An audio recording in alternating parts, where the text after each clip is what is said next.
Today I'm going to be customizing this sweet little jewelry box, a gift from a mom to her daughter. I'm starting out by using my Dixie Belle paint, and the colors I used are Plum Crazy, Amethyst, and Aubergine.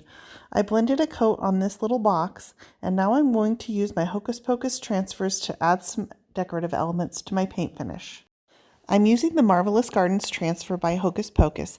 I know you guys have heard me say before that I don't like to use the butterflies on anything, but for this I had a special request just for the butterflies, so I'm cutting those out of the Marvelous Gardens transfers. I also cut some of the butterflies out of the Bourgeon transfer and used that on portions of this piece as well. I started by placing my butterflies around my jewelry box.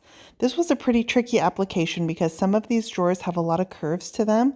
So I usually start out on curves by applying to the flat surface first, and then I work one curve at a time using my fingers to press the transfer down into the crevice and then rubbing down in there with the stick and then coming up onto the next curve. If you take them slowly and do one curve at a time, curved surfaces don't have to be difficult to apply transfers to. I just use a razor blade or an X-Acto knife to slice my transfer along where drawers open, or in this case, the sides of the jewelry box need to open. I'm on to my next butterfly, and I'm going to repeat the exact same process with this butterfly here. Doing the flat surface first, and then pushing the transfer down into the crevice, working one crevice at a time. I'm just using the stick that comes in the Hocus Pocus transfer package to apply my transfers with. My paint does have a clear coat over top. I generally find that Hocus Pocus transfers apply a little bit easier on top of a clear coat. In this case, I used Dixie Belle Satin Clear over my paint finish.